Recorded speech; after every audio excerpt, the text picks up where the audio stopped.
Good evening, everyone. Thank you so much for joining us. I'm Andrea Pirro, Director of the Visiting Artists Program at the School of the Art Institute of Chicago. It's my pleasure to welcome you to SAIC's Distinguished Alumni Lecture Series featuring Sumakshi Singh. Established in 2006 in partnership with SAIC's Office of Alumni Relations, the semi-annual series has featured talented alumni such as Sarah Val, Jeff Koons, Trevor Peglin, Tanya Bruguera, Sanford Bickers, and Paul Chan, among others. We're delighted to have Sumakshi Singh return to SAIC, who received her MFA from the school in 2003. I'd like to thank Sumakshi for taking the time to travel to Chicago from New Delhi, India, to share her work with us and to reflect on her time studying at the school. I would also like to thank my colleague, Ashley Spell, Executive Director of the Office of Alumni Relations, for her partnership on the series, as well as acknowledge support from the Illinois Arts Council agency. At the end of the presentation, we'll have about 10 minutes or so to take a few questions from the audience. Please raise your hand if you have a question, and our staff will circulate a microphone for your use. We ask that if you're posing a question, to please stand and say your name, and to please keep your question concise. So thank you for joining us, and now I'd like to welcome to the podium Candida Alvarez, professor in SAIC's Department of Painting and Drawing, to introduce Sumakshi Singh. Thank you.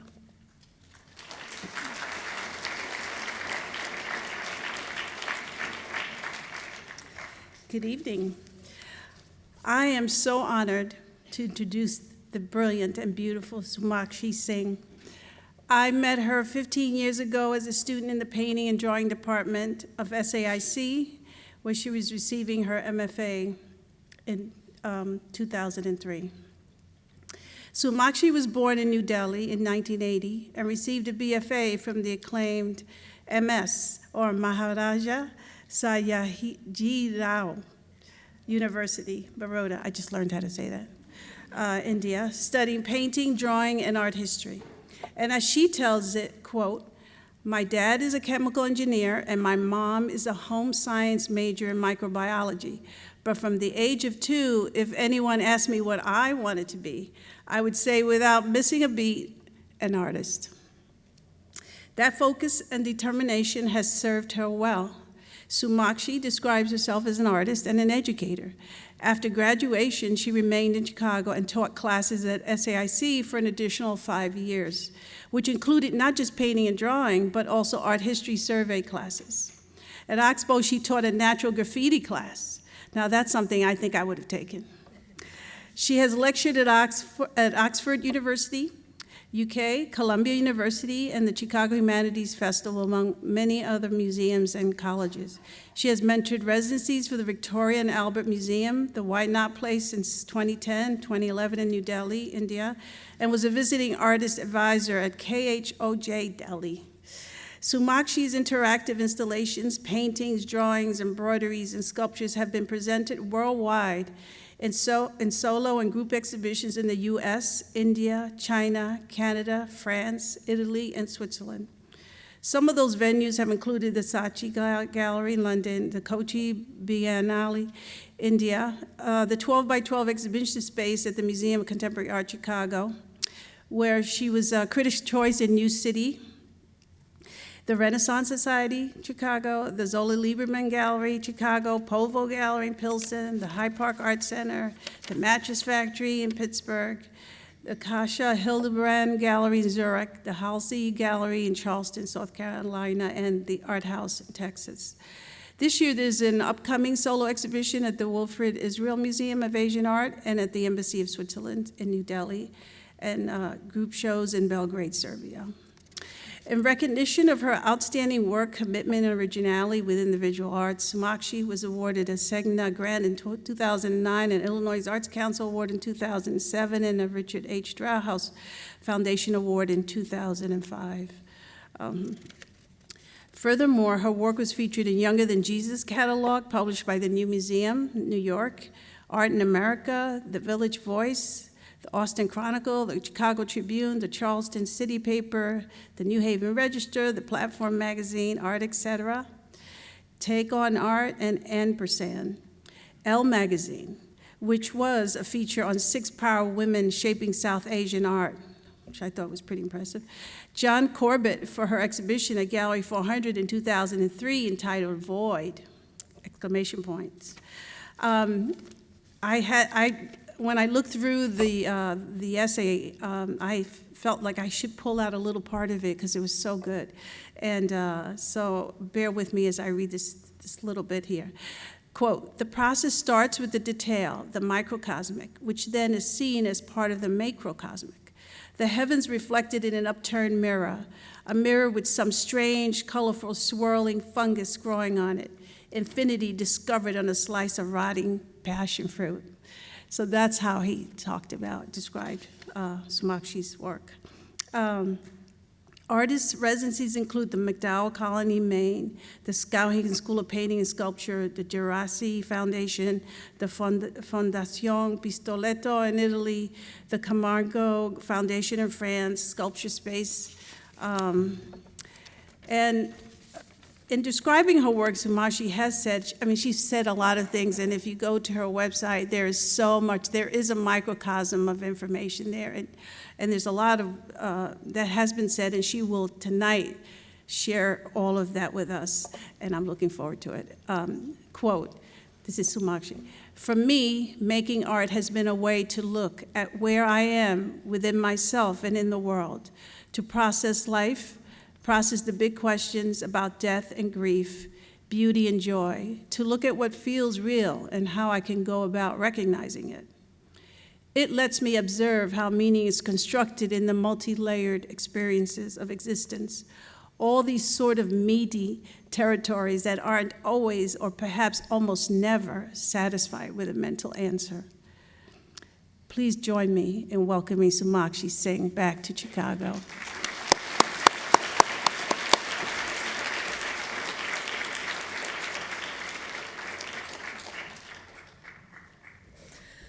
Good evening, everyone, and thank you all so much for coming. And it feels great to be here and share my work with so many of my friends and my old mentors and professors and peers. I have about 200 slides here today, so I'm guessing we won't go through all of them, and I might skip some projects in the middle. But a big thank you to SAIC, Andrea, Ashley, Elizabeth, Shaurya, Tanya, everyone that helped bring me here today. So what I'd like to do is start with this painting that I made way back in my undergraduate years at Maharaja Sayajirao University in Baroda, before I came to Chicago, because I feel this painting holds a little bit of a key to some of the installation work that was going to come in the future. And so this painting is titled Pondicherry, and it's named after a city in the south of India where I spent a month. And it was like a daily journaling activity that was happening. So I would go out and have an experience in the city and come back and paint it, and then go out, have another experience and paint it as another layer over the first layer. And slowly these layers started to build up and ended up becoming this painting. And when I first arrived in Pondicherry, I began by painting maps of the area where I was staying. And so it was this very abstract, symbolic idea of a place. And over time, as I started to have more personal interactions in the city, I started representing these on the canvas. So for example, this is a guy in my pottery class, and then those are the chickens running around in the yard, and there's some lyrics from the songs I was listening to at the time. And then towards the end of my trip, there's actually physical embroidery on the canvas. And this embroidery is imitating the weaving pattern found in that particular area of Pondicherry and Auroville.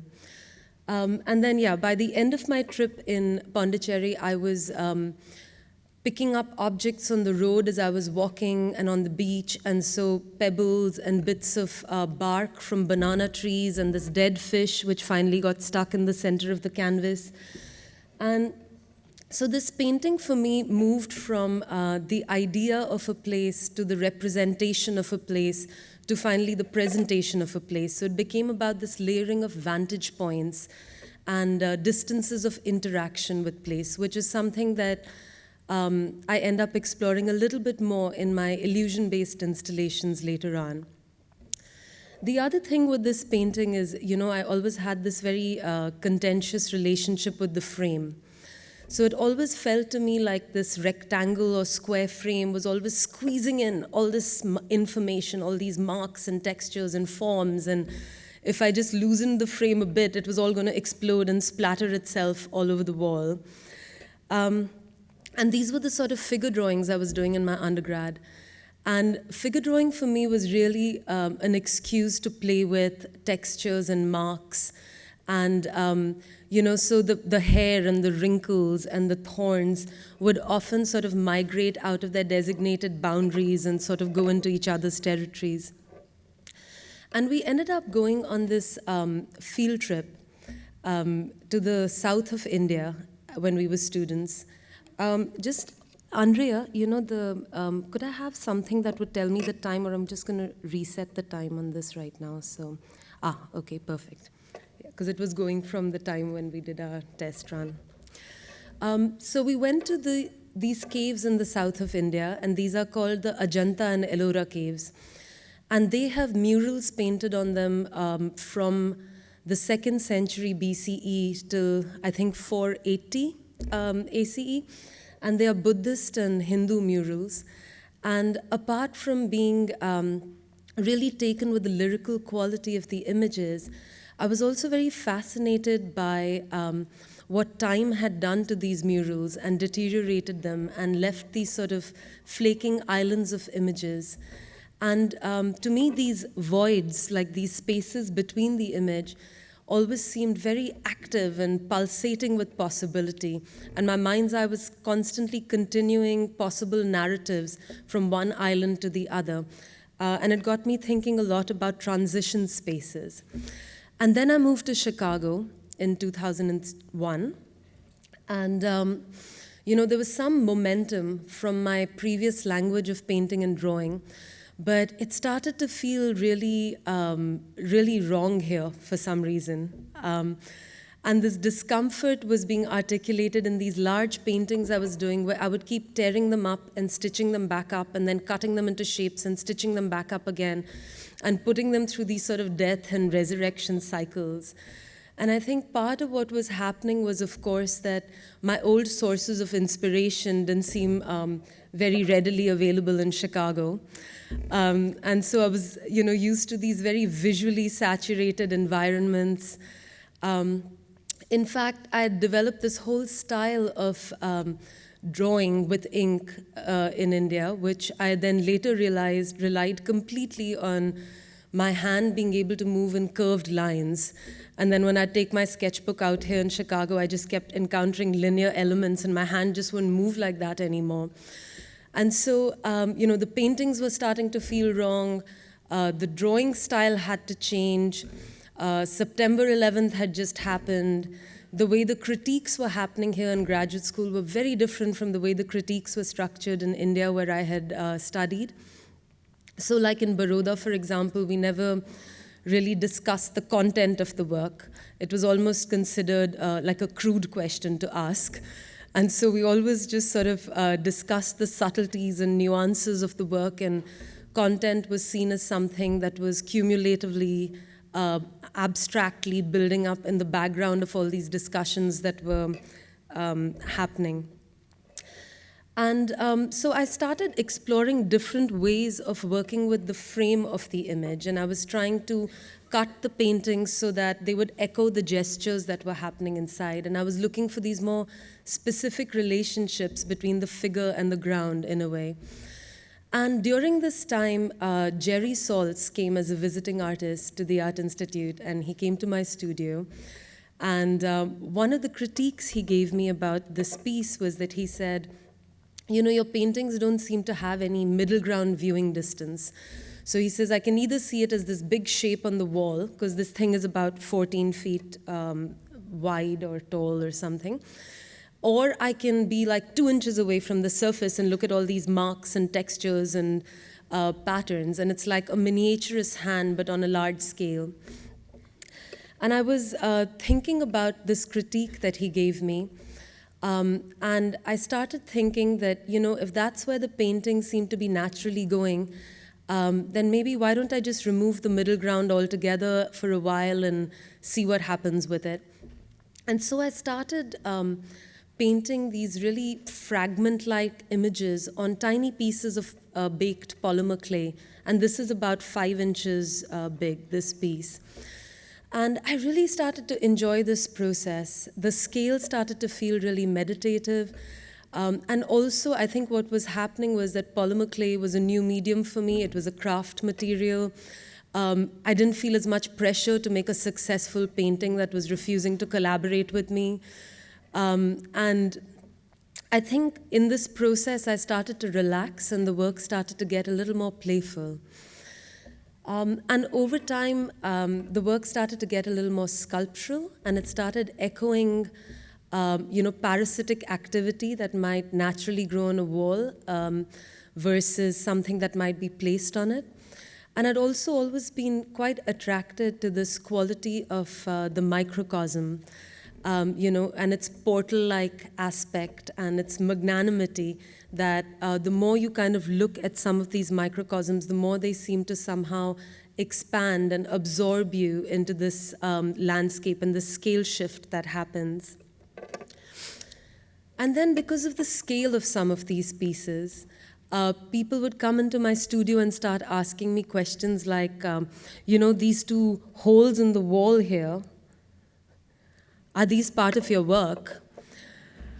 And actually, I started getting very interested in this question, how the scale of the work was activating the negative space and the ground was becoming figure. And I was wondering how I could deliberately use this happy accident. And so I started intervening directly into the architecture. And this is made with wood and polymer clay. And it's behind the wall. And none of these pieces are actually placed at eye level. They're all sort of along the periphery of the room. And so when you walk in, it looks like some kind of scarring has taken place. And then as you walk closer, the pieces start to reveal themselves. And this piece is called Urban Fungus. And it's about 1.5 inches big. And it weaves in and out of the wall. And when you look through it, you see this sort of red diorama with papaya seeds and bits of plants growing in it. And then as you step away from it, you see this, and there's colored Vaseline, and there's bits of polymer clay and bits of wire stuck on the wall and nail. And it's not really like a contained pocket of activity, because like when you step back from it, this is what you're looking at. And there's moss growing in one corner, and then there's these little holes that look like they're scars from previous installations. And if you step back, there's more, and then there's more, and then there's more, until essentially like the walls and the floor and the ceiling all end up looking like these proliferating membranes that are saturated with activity. And it's a little bit like fragments from peripheral vision that are somehow letting something build up. And as these pieces all start to migrate into each other's territories, it becomes increasingly harder to decide where a piece ends or begins. So my friend and photographer, David Ettinger, would often come to my studio to photograph the work and constantly be asking me questions like, okay, but where do you want the frame? Is it just this piece, or do you want those 2 holes part of it, or do you want the moss in it, or where would you like me to place the frame? And for me, this is partly what I was trying to do with those paintings, was to somehow open up that frame in a way. And the other thing with this work is that some of these shadows have been painted, so like the shadows of the wire and that pink that looks like a reflection of the piece there, and the green. And so this whole question of how much is natural and how much is constructed starts to come up. And this in particular had to do with, I think, my moving to Chicago, because where I was living in India, I mean, this is a very common sight. There's a very organic interaction and quirky interaction between nature and architecture. You always see trees growing out of the sides of buildings. So I moved from this to this. And, it was the first time that I had seen the landscape turned into like another form of architecture. And to me, it seemed like a landscape of control and boxed categories and manicured, manipulated nature that was placed in boxes and was announcing its subservience to human will, in a way. And the epitome of this was the phenomena of these mysteriously appearing and disappearing tulips, which I don't know if they still do this now, but when I was a student here, I would be walking on Michigan Avenue, and it would be bald and empty, and then I'd come back the next day, and it was full of fully bloomed tulips, which I never saw grow. And then 2 weeks later, equally mysteriously, they would all be gone, and I never saw them die, and someone dug them up in the middle of the night. And to me, it was very odd that a complex and nuanced natural cycle was taken, and just this one part of it was somehow isolated and presented for human consumption. So it seemed to me to be placing values solely like on the perceived climax, and was about bypassing the journey and achieving some sort of an immediate gratification. And I guess as an artist and a natural being, something in me was protesting against the impoverishment of this value system. And part of me just wanted to start perverting the sterility of these perfect surfaces and this kind of edited story that I was being given. And so a lot of the work I was doing at that time started echoing weeds in the sidewalk, or that sort of unallowed part of nature that hadn't been pre-processed or packaged for easy human digestion, in a way.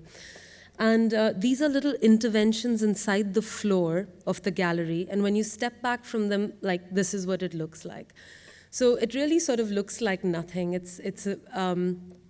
The viewing almost requires the kind of viewing that an infant has, before they've learned to bracket visual attention, and they're either like too close to something or they're too far away, and they haven't yet learned to distinguish between object and non-object, or negative space and positive space, and that hierarchy of vision hasn't yet set in.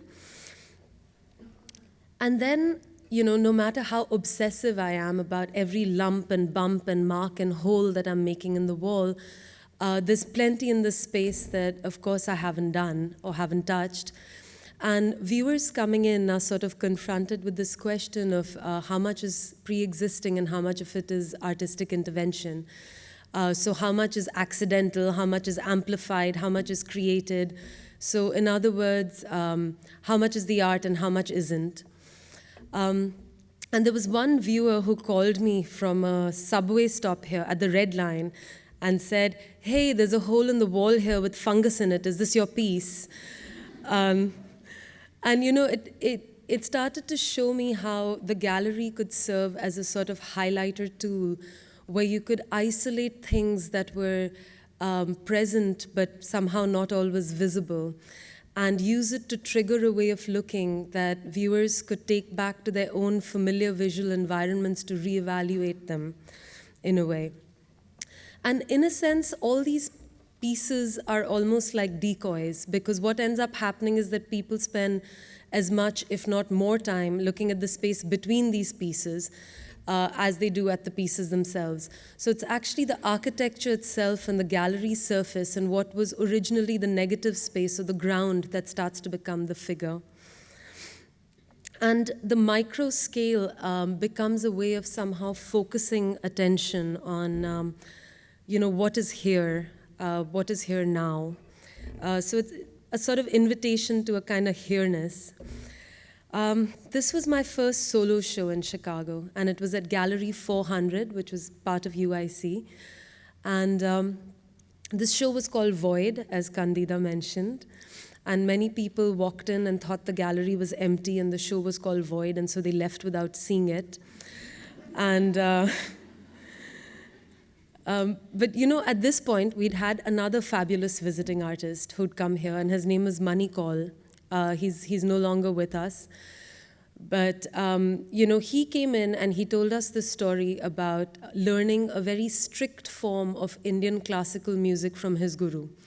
And it's called Drupad. And in Drupad, you can't really permute the notes, and there's a very strong system.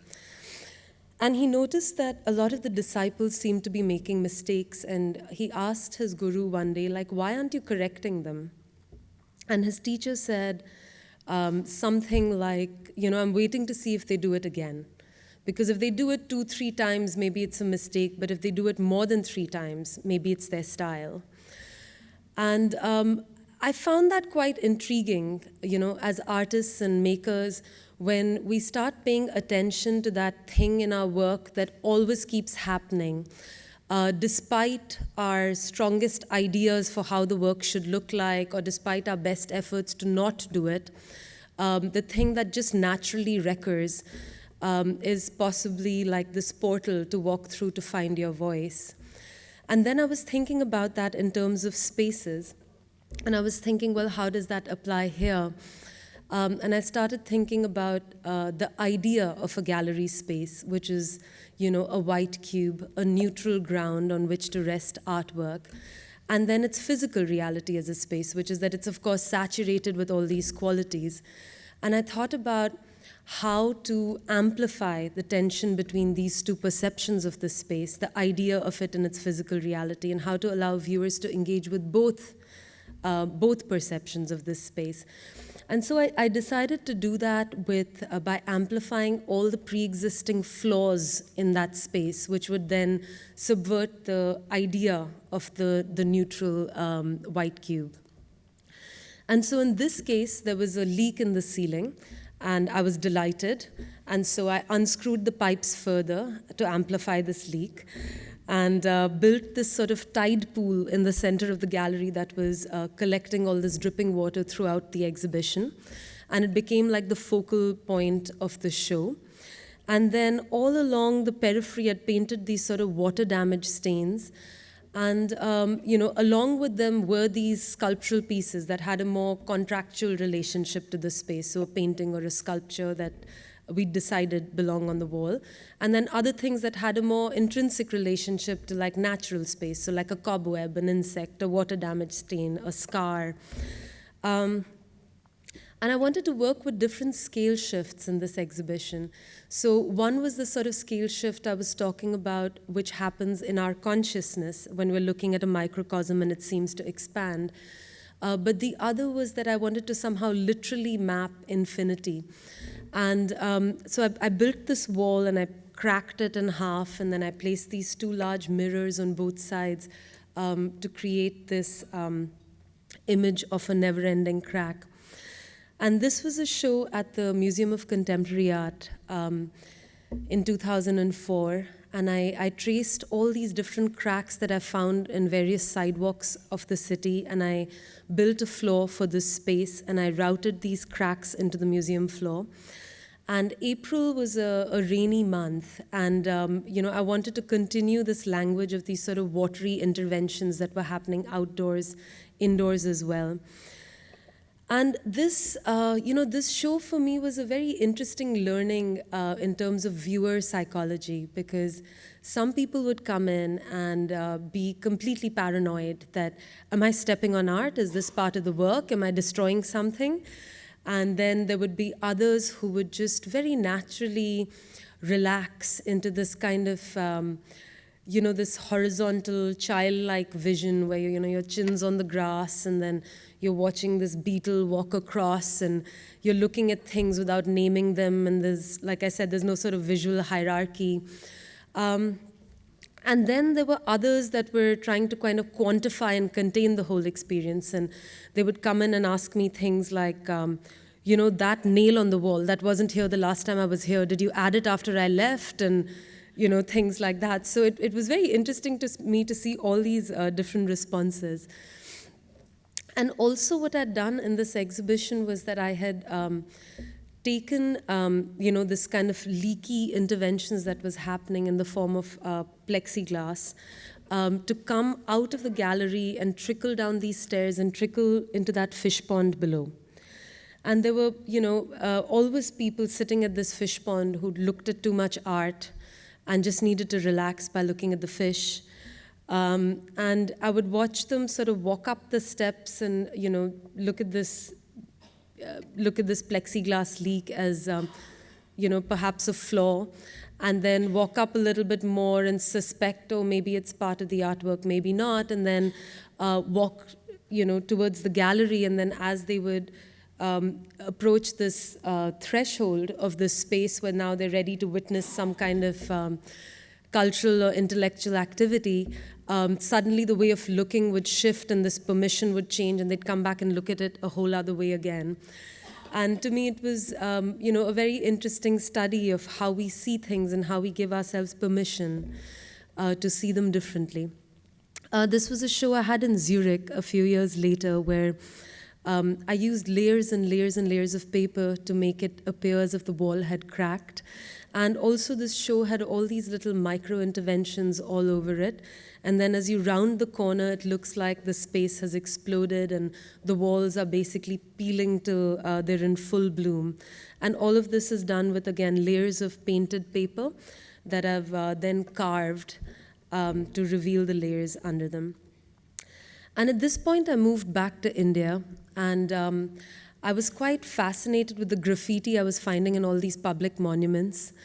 And the graffiti in India tends not so much to be political or angry. It's usually, I love you. And there's an I love my father over here. There is I love Ritu signed on a particular date, and then the man came and crossed it out and wrote the date on which he stopped loving Ritu. And so it was quite intriguing. And then all the old graffiti in the background is all in Hindi and in Urdu, and all the new graffiti on top is in English. And, so I was looking at all these urban inscriptions, and I went out with pieces of paper and I was doing rubbings of these walls. And then I started tracing all these handwritings and started building these drawings layer over layer. And these are several drawings I was doing on the side of various peeling walls and textures. Again, all done with different layers. And the paintings and drawings continue to happen during this time. And I think one can see how the language of the micro-interventions and the paintings slowly start to inform each other. And they're mostly like abstracted patterns from nature or reflections or pollen bursts and things of that sort. So at this point, I was invited to do a public art project in New York on Houston Street. And what I did was I went there and I walked around and I talked to the people that were living on the street, and I found out a little bit about the history of that neighborhood. And I ended up tracing all the holes in the sidewalk there. And I made these paintings, which were acrylic on canvas, and then I covered them with layers and layers of resin. So it started to look like there were puddles of water all along the street. And as people would go in and look into these puddles, they would find these images which were accurate in perspective. So like this man's face is about like 1.75 inches, which is what it would be from my eye level if I look down.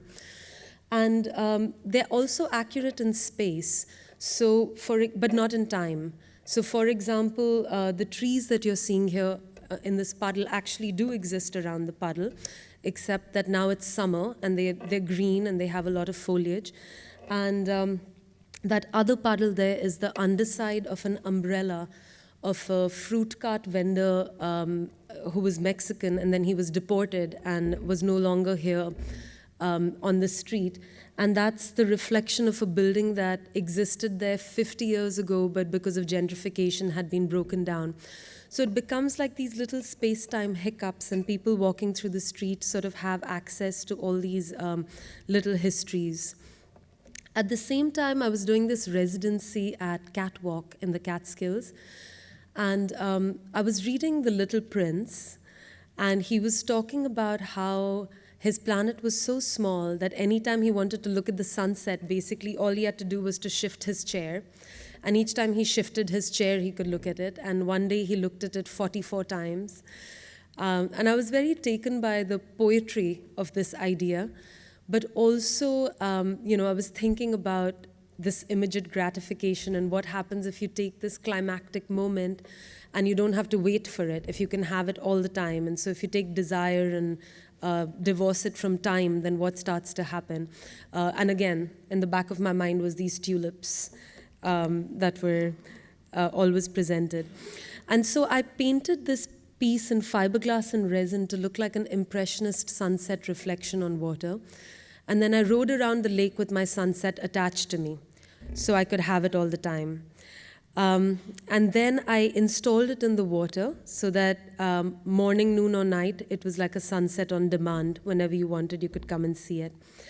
And the idea was to actually make it out of colored ice so that it would melt and take charge of its own self. But this didn't work out for several reasons, partly because I moved to India and icy lakes there are not so common.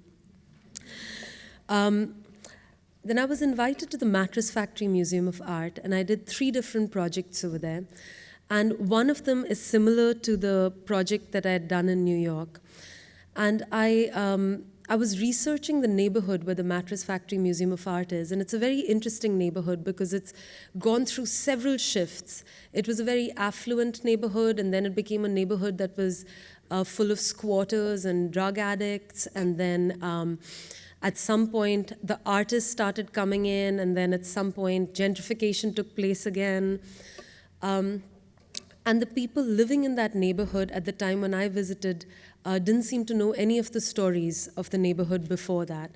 And so I went to the Pittsburgh Historic and Landmark Society, and I started finding images of the buildings that used to exist there 50, 60, 70 years ago. And I started making these sort of black and white puddles along the neighborhood. And this was how I was calculating the reflections. So along with my friend Paola here, our unique talent is to find the longest possible way to do anything. And this was the longest way to do it. And this is an image of Mrs. Mannering and her 2 children, which was taken at this window in 1944 or something like that. And so people walking through this neighborhood had these little, this access to all these little histories. Now, all this working with perspective in these puddles had really sort of seeped into my consciousness a little bit, and I was quite taken by how unstable our perceptions of things were. Moving your head 1 inch and that image in the reflection would move completely and get cut off. And I was looking at just, mundane, everyday objects in my studio, so like stools and tables and ladders, and observing how we actually see things. And I was seeing how my vision was flattening out these 3-dimensional forms into 2-dimensional images. And again, how fragile the image of that perception was that, like I said, if I moved my head 1 inch, the image would break apart, and then the architecture would start to reveal itself. And I was thinking about how, in perspective, something is always hidden and something is always exaggerated. And for the first time, somehow, the mechanics of vision became like this big mystery to me. And I needed to somehow process this mystery by working it out in space. And so, again, I found the longest way to do it. And at the Hyde Park Arts Center, I placed like a 5-foot-tall ladder in front of me. And then I stood in one fixed point in space, and I had a sheet of glass in front of me and closed one eye and traced out the contours of this ladder, and then moved the ladder and stood again in that place for days and days and days with one eye closed, while my poor assistant ran around in space making marks on the floor and on the wall to map out an image of the ladder that would line up with the image I had in front of me. And this was a really interesting process, actually, because oftentimes, I would tell her to just move a few inches. It just needed a few more inches, and it turned out it was actually 10 feet away in space. And so I got to spend a lot of time with, how our vision and perceptions work. And it ended up becoming like this series of fractured geometric forms that finally line up from one angle to look like a 5-foot-tall ladder standing in front of you. But it's actually about 30 feet long and about 8 feet wide. And it was, the material was aluminum foil that was covering canvas, and then we tinted it using markers. And the unexpected surprise of this was when people started to walk through the space, because it looked like solid forms were intersecting each other and somehow defying some law of physics. And this was another version of the same experiment and another assistant that I tortured. So this is a project called Mapping the Memory Mandala. And it's a very personal project close to my heart. And I did this at the Camargo Foundation residency in France. So we had grown up all over India. Every 2-3 years, my father got transferred, and so we lived in a new house. And so we didn't really have any one place that we thought of as home, except for my grandparents' house in Delhi. And this is an image of their living room. And I think like many people's grandparents' houses, like nothing ever changed in this house. It was always the same painting and the same upholstery and the same vase, and everything seemed very comfortably frozen in time. And we were very familiar with all the objects in this house and in this living room because my grandfather was an amazing storyteller. And, so for example, one of the paintings in this living room, so my grandfather used to buy arms and ammunition from Maharajas and princes and kings that were getting rid of their artillery. They had no more use for them anymore. And on one such occasion, he'd gone to visit this Maharaj, and the Maharaj showed him a box of cartridges. And my grandfather quoted a price, and he said, the Maharaj said, well, that seems very low. And my grandfather said something like, only 50% of these are going to work. And in true Maharaj style, he took out 10 bullets and said, let's fire them and see, and if you're right, you can have anything in the palace. And so they fired these 10 bullets, and it so happened that 5 worked and 5 didn't. And so he said, well, go ahead, choose something. And so there was this painting lying in the garbage, and my grandfather said, okay, I'll take that, and I'll give you 1 rupee for it. And the story of this painting was that it was actually the Maharaja's mother's painting. It was the view from her bedroom window that she loved very much. And then when she got sick and she couldn't get off her bed anymore, they had commissioned the court painter to paint this landscape and put it on the wall across her bed so she could look at it as she was dying. And so this painting ends up in my grandfather's living room. And so there's all these stories behind everything in this room. But when he passed away in 2006, it was a very uncanny experience walking through this space because somehow these really familiar objects had turned unfamiliar, and my perception of them and my knowledge of what they were no longer matching up.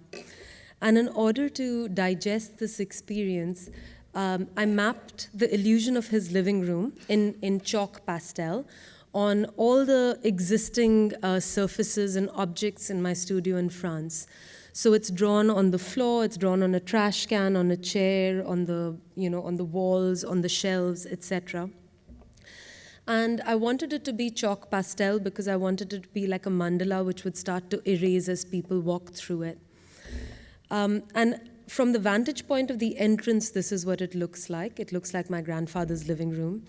And then as you walk into the space, it starts to fracture and skew, and then the real objects start to reveal themselves.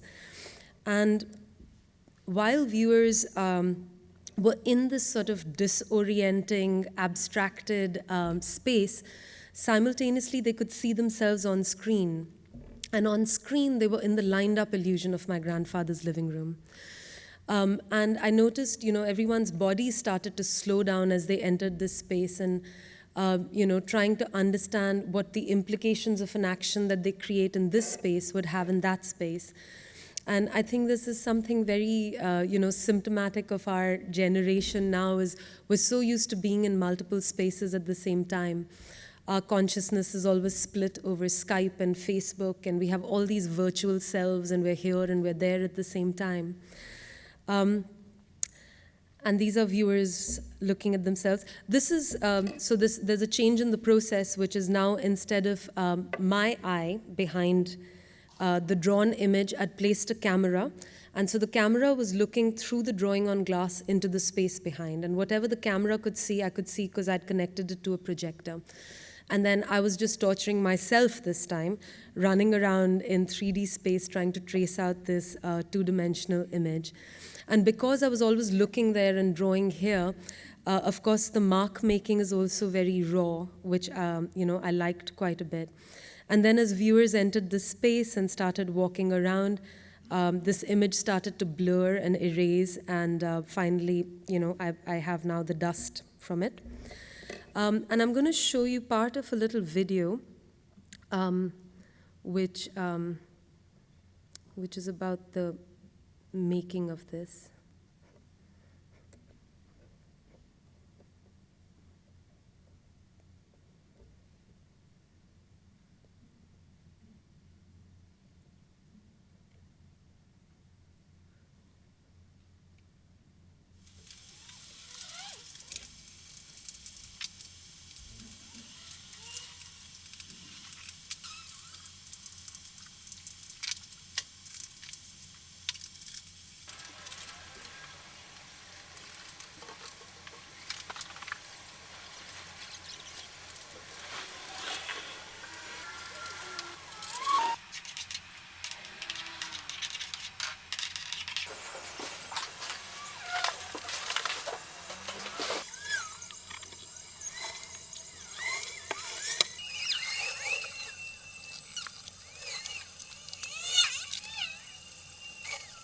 And so this strange shape actually lines up to become a chair.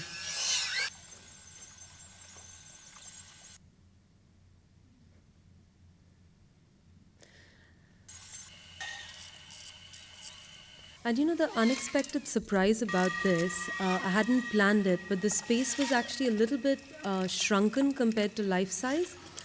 And people walking in who didn't know anything about the project told me it reminded them of being in a childhood home. Because when you're a child and you walk in and everything looks so big, and then you come back as an adult and you're surprised at how small these things were. And so, bit by bit,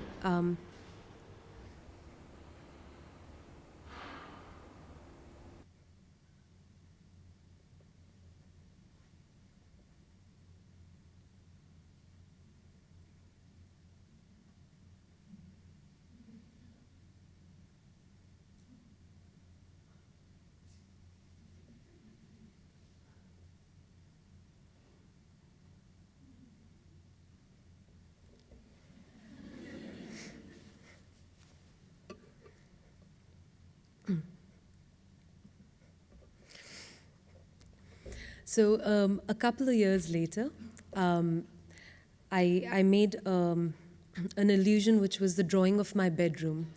And this time I wanted it to look more like a drawing and not like a fully realized illusion of a space. And it was shown at the art fair in Delhi, which was called the India Art Summit at the time, along with many other people's works. And so this is sort of what it looked like from the corridor. It looked like a projection of a drawing that was about 6 feet by 4 feet. And then you would start to see people walking through this drawing and sometimes intersecting the drawn forms. And then the same people would come out and stand next to you a few minutes later. So that became a clue that this was somehow happening live and there was a space behind the screen. And so people would enter the room behind the screen, and what they'd encounter again are these fractured, skewed images. And again, the mark making is very raw. And also had done a whole animation in the space, which I'm going to show you in a minute. And so it bore all the traces of these erased marks that the animation had as well. And while they're in this space, of course, they see themselves on screen, and the viewers outside are also looking at them inside. At this point, I had been meditating for a few years and quite seriously been studying yogic philosophy. And one of the things that the yogis were always talking about was that this world was illusory in construct. And it seemed real because we sort of put energy into our belief that this coffee cup or this bottle is real. And somehow it was our belief that was propelling, this whole system. And so I was thinking about what would it feel like to live in a space for 1 month where I was constantly interacting with everything that I knew wasn't real, that, this is a drawn cup or this is an illusion. And what would it feel like to really know that and experience it? And so I ended up creating this stop motion animation, which was done in a sort of William Kentridge style of I would keep drawing the image, posing with it, taking a photo, erasing it, redrawing it, posing with it, taking a photo, except it's done in three-dimensional space. And the whole thing is over 12 minutes long, but I'm just going to show you maybe 2 minutes right now.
Okay, so this is on my website if anyone wants to see it.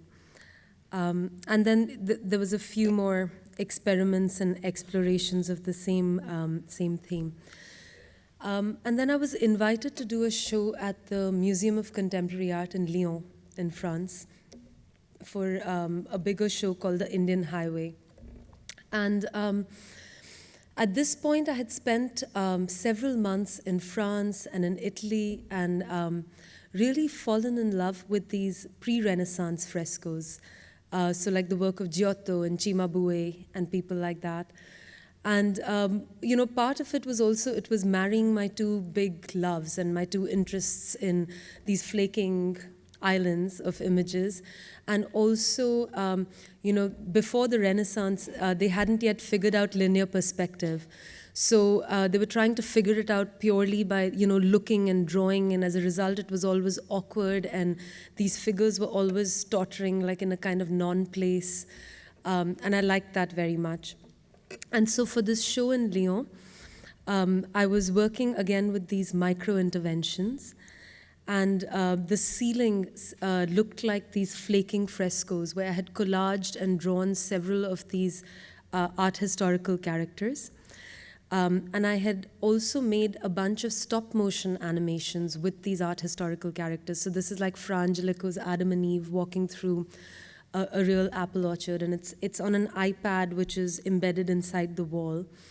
And here's another iPad embedded under the floor where, there's a collage of the angel Gabriel, and then there is his reflection that moves back and forth. And these are some installation shots of this space while I was working on it. Then this show had to move to the Maxi Museum in Rome. And the Maxi Museum is a really beautiful building, but designed by Zaha Hadid. But it's incredibly hard to treat it as a white cube space because she has these long corridors that go on forever, and the walls are tilted. You can't really hang paintings on them. So it's quite a curatorial nightmare, actually, or a challenge. And so I felt like I had to build something architectural for this space to work with it. And so I got this barrel-vaulted ceiling built for it. And I projected the frescoes on the ceiling from above. So the frescoes, I'm saying, the animations of the frescoes. And it was collaged and painted. And again, there was layers and layers of paper on it as well. And that's me working the different vaults. And there were the iPads with the art historical characters that were, shrunk down to this sort of intimate scale. Okay, so this brings me to the Kochi Biennale at 2014. This piece was like Plan K. So it wasn't Plan A, B, C, D, E, F, G, H, I, J, because of there was budget issues and there was all sorts of things. I mean, as it is, installing in India is quite chaotic, but this was really something else. There was no electricity, there was no projector, it was something else. So I was given this room that was about 70 feet long and asked to do an installation in a month's time. And so I ended up getting these large sheets of paper. It was the Fabriano 300 GSM, and they're about 12 feet tall and about 5 feet wide. And on these sheets of paper, I ended up painting various elements from the history of Kerala. So all the plants that were painted over here are all taken from an encyclopedia called the Hortus Malabaricus, which it's a Dutch encyclopedia of like 720 plant varieties from this area. And they were all slightly skewed to work with perspective. And then there were several stop motion animations I created for this. And like the one right in front that you see projected is actually, I found out from an astrologer where all the star constellations were on May 20th, 1498 in Calicut in Kerala, because this was the moment at which Vasco da Gama, the Portuguese, landed in his sailing ship and hit the shores of Kerala. And so it was like this sort of destined moment where colonization was about to take place, again in Indian history. And so there were several animations like that. There is one based on the Surya Siddhant, which is a 4th century text from Kerala, which talks about a sea of milk descending from the skies. There was one where Vasco da Gama is exchanging gold for pepper with the local Samudri Raja. And all these sort of fractured histories line up from one vantage point to create the illusion of an open manuscript book. And viewers can see themselves in this sort of little book being held up by this angel-like figure and becoming a character in it and the latest, sort of addition to Kerala's history. And I'm going to show you part of the video.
And, so when you first enter the room, actually, this is what you see.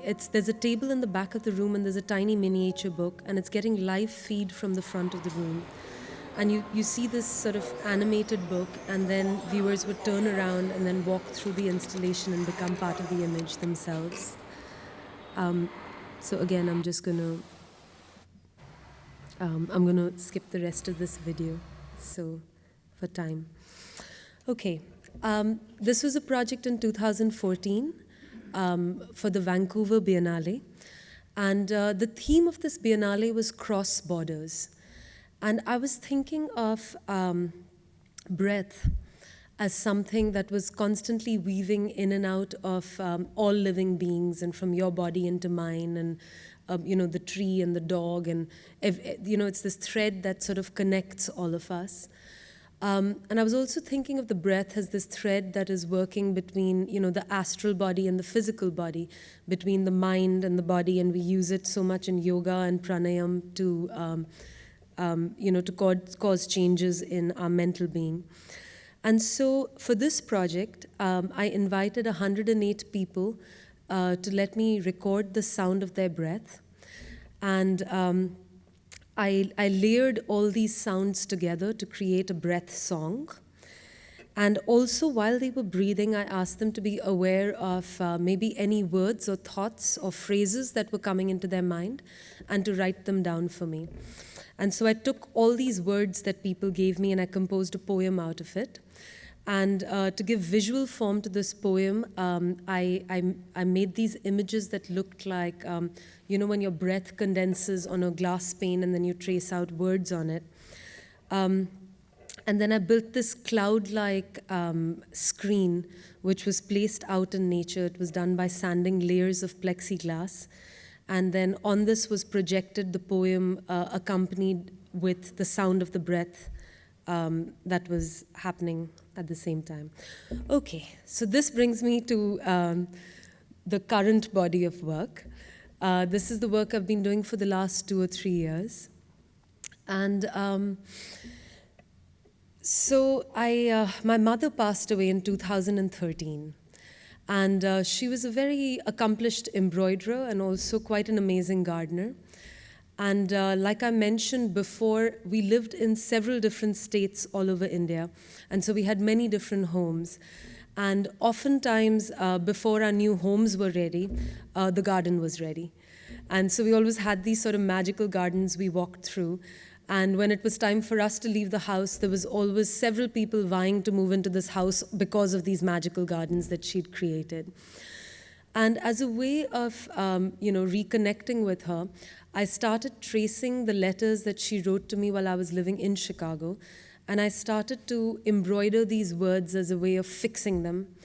And this embroidered mark, of course, felt like a lot more permanent to me than a drawn mark, which could be erased, because here, the word is literally tied to the fabric and it clings to it. But ironically enough, as soon as I got done embroidering this letter, it seemed almost like these words were protesting this clinging that was happening, and that they wanted to be, free and to levitate and be full of air and space somehow. And so I started cutting out the fabric. I started using transparent fabric. I started doing all sorts of things, but it wasn't working. And at this point, I invited my mother's embroiderer, who'd worked with her for several years, to come work with me in the studio. And he brought this soluble fabric and suggested that we start embroidering on this. And as we did that, and we embroidered out her letters and then dissolved this fabric, and then, these words seemed, to sort of flop down a little bit and lose their form and be permeated with the air and space, which felt right. And from that, we started embroidering all these plants from her garden that she would often press and preserve and send to me in her letters. And so this sort of skeletal, archive of memory started to develop that I was building up. And some of these pieces were embedded in plaster to look more like fossils. So the show that this was shown at was called In the Garden. And there was 2 sort of components to it. And one was what you just saw, which was like an archive of memory, where these things almost look like embroideries on air, and they're very ephemeral, and they're sort of flattened out like memory, and they're black and white. And the other part of the show had more to do with the living experience of the garden. And there were 2 sets of gardens I was thinking about, and one was my mother's gardens, as I mentioned. But the other was the garden of a Swiss hermit who was living in the Himalayas for the last 62 years. And I got to know him quite well, and I got to spend a lot of time with him in this garden. And his garden had this real, it was like you would walk off this busy street in Dehradun with all this traffic and sound and noise, and you would cross the threshold into this garden space. And it felt like you'd walked into a portal, because suddenly all the sound would stop, and the trees and the plants had a different kind of radiance, and actually the light in the garden was different. So this installation was an homage to the experience of his garden, this sort of garden of light.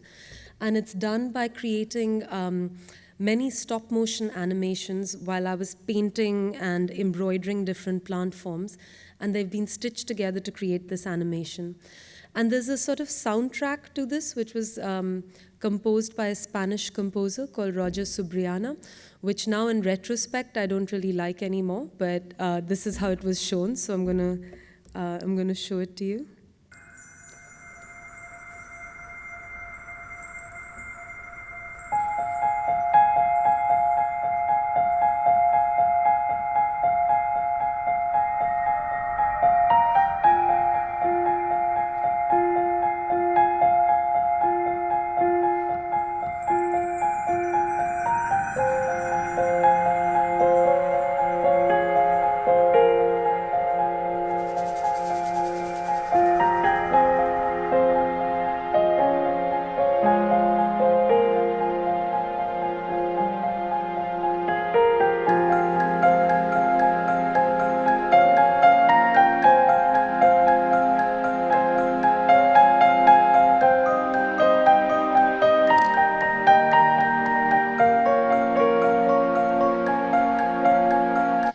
Skip ahead a little bit. Okay, so this is also on the website in case anyone wants to see it. And this was another piece in the show. It was called Light Threads, which again had to do with this Garden of Light, where I did some embroidery on silk panel to look like these chinoiserie gardens. And then I created animations that I projection mapped onto them. That showed partly the process of the creation of this embroidery, but also allowed these individual elements of the garden to get illuminated and, allow the, like the birds to start flying and the flowers to start blooming and drooping. Okay, and I'm going to skip a bunch of slides now.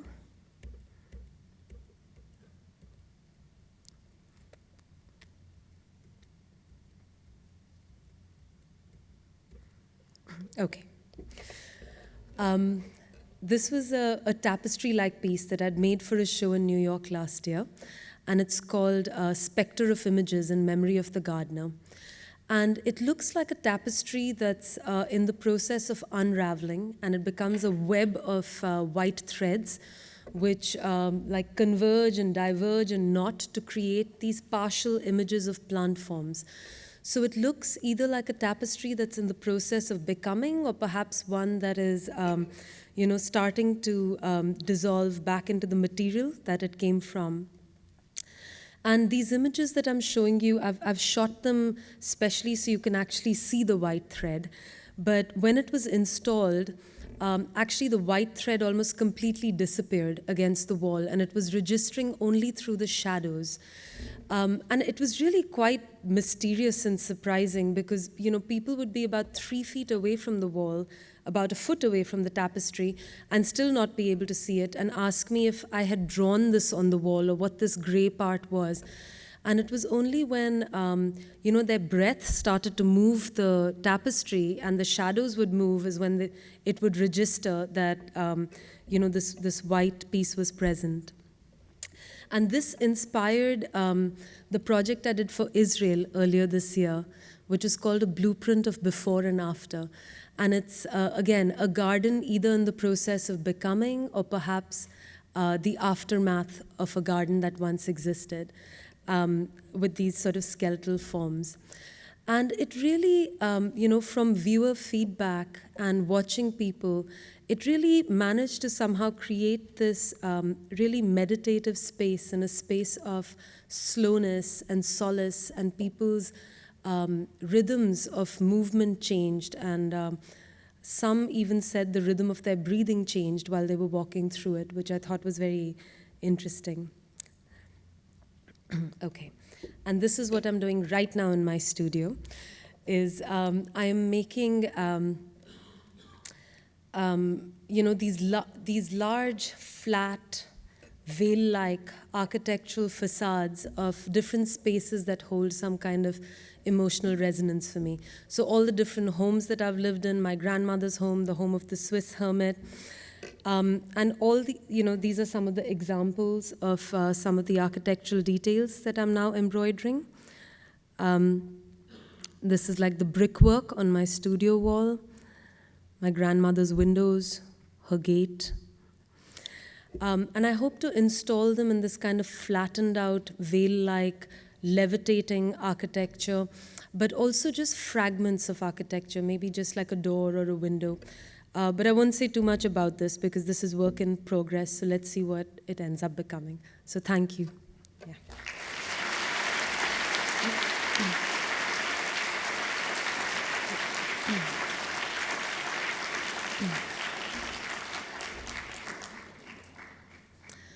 So if anyone has any questions, because I haven't talked enough.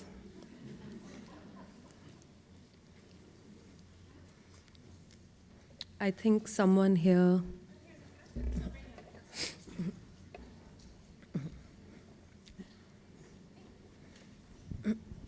Thank you, Sumakshi. That was wonderful. I'm just curious, you mentioned in the garden piece that you didn't like that soundtrack that the Spaniard had made, and I'm just wondering, like, what are you picturing now? You look at that and you're picturing no sound, different sound. What are you thinking? Different sound. More a mixture of more like natural sounds and also processed sounds of what, like if I could amplify the sound of the embroidery that I was doing when I was animating, like the needle piercing the fabric and the sound of the thread being pulled by it, or the sound of the, the paint spreading, or I was thinking more like that.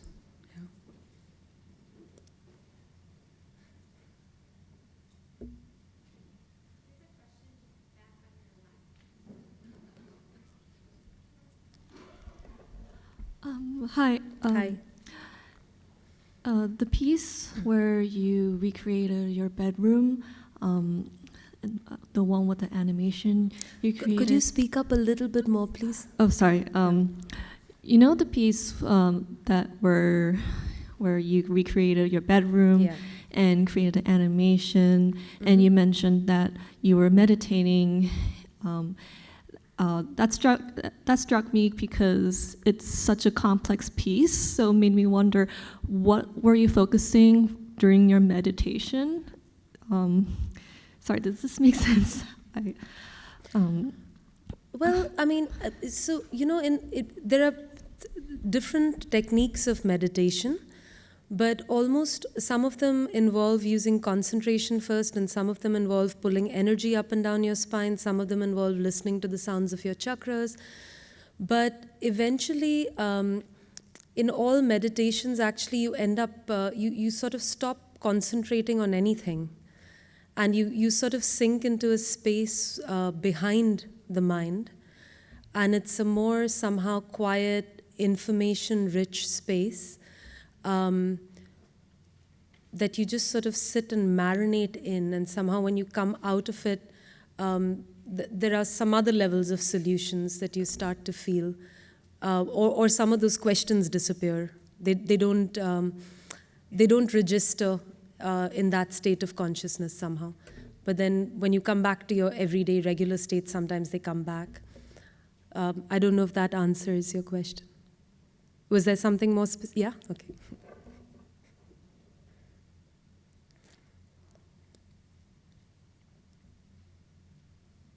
I think there's someone in the back.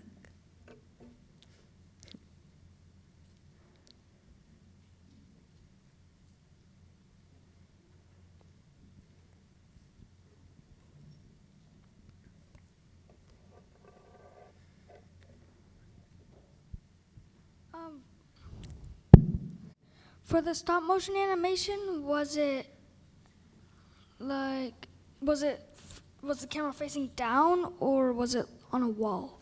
Which one? This one? I mean, I'm sorry, this one I'm asking. No, just like the garden overall. one or the illusion one? Which one? The one in her bedroom? No, the stop motion one. Just like overall, were most of them facing down? Okay, so the animations that you saw in the garden, like that garden of light, yes, it was facing down because I was painting and I was spreading the paint or I was embroidering. But for the animation where I'm mapping the illusion on the space, so actually it was drawn on all the different surfaces of the room. So it was like if I was holding the brush, Then part of the brush was drawn on this wall in front, and part of it was drawn on the wall that was 20 feet away, and part of it was drawn on a table, and so it was just sort of fractured and placed all over the place. Okay, thank you.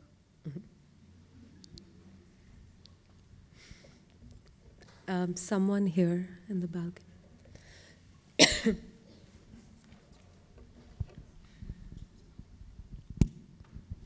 Hi, thank you.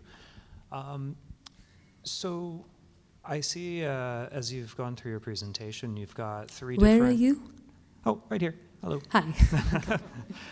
So I've seen these kind of three different main materials that have kind of coalesced over later parts of your career so far. A lot of painting, embroidery, and then video. Do you feel like do you feel like you're carrying forward with the embroidery more now, or do you feel like you'll be revisiting video work more, or those I parts think of I'll it? be revisiting painting as soon as I build up the courage. That's an interesting point. Why do you say that? Somehow painting for me remains the most mysterious of all the art-making forms.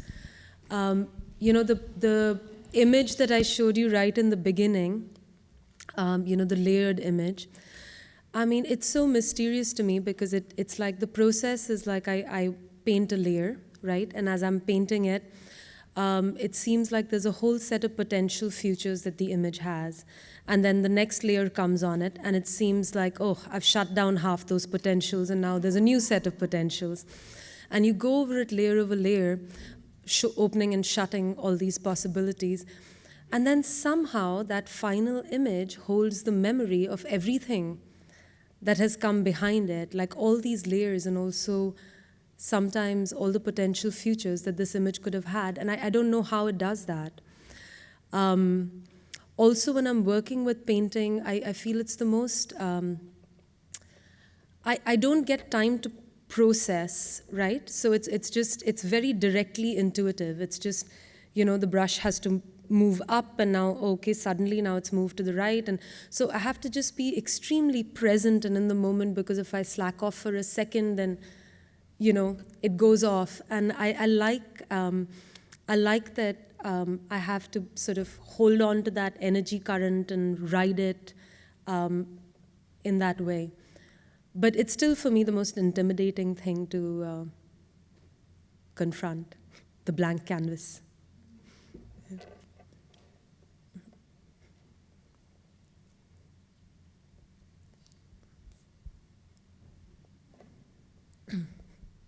Thank you. You play with the idea of space and the elements of geometry and perspective. That seems to be the forefront of, at least conceptually, how you approach the outcome of your work to play with the audience, right? But you are addressing time through the concept of your work. And I wonder, there's an artist who you've alluded to in this room, who you seem to be friends with, who who does work a lot like this, painting the way light travels over the course of a day. And I wonder if you see that intersecting in your work in any way, or if it is maybe impossible given that your concept is time, right? And that, memory or even having the audience interact is a time-based reaction, and if that is able to cross over with the space element and perspective of your work. Yeah, I think they're definitely related. And Paula and I have been very close friends since graduate school, and it can be quite amazing because we'll be in two different countries and we wouldn't have spoken for 2 years, and then we meet up to show each other our work, and we're doing that, like working on very similar ideas sometimes. So it's quite incredible how that happens. I think space and time are quite linked, and I don't think you can quite separate them, because when you're experiencing something in space, you're also moving in time. And I think that there are different time levels that we all sort of carry in our own selves. And there's a kind of surface time which seems to be I feel sort of more frantic and overstructured, and we're trying to get all these things done on schedule. And then there's a time there's a different sort of sensibility of time which sort of lies under the surface, like when you're, out walking in the landscape and you're just very mindful of what's happening, or when you're walking through an installation, or you're just aware of your breath, or and I think about time more in terms of that, of how someone coming in from this, more structured, mechanical time frame, when they walk into the installation, how can that sense of time shift for them? And of course, I'm working with memory, and I'm working with how the past can kind of haunt the present. And so there is a bit of that, but I'm much more interested in this other sort of experience of time. And then I think Paola and I, the place where we vary a bit in our practice is, for Paola, she needs to make things because she needs to see it. That's how she always says it. And for me, I need to make things because I feel that in the making of them, it transforms me. And I feel like they are done when I feel some part of me has achieved a kind of closure on a question that I have. So the work will arise out of a question, and then I throw all this energy at it and work it out, until there comes a point where it seems like, oh, maybe it's not a resolution to the question, but you've sat inside that question long enough where it doesn't hold that urgency anymore to process. So yeah.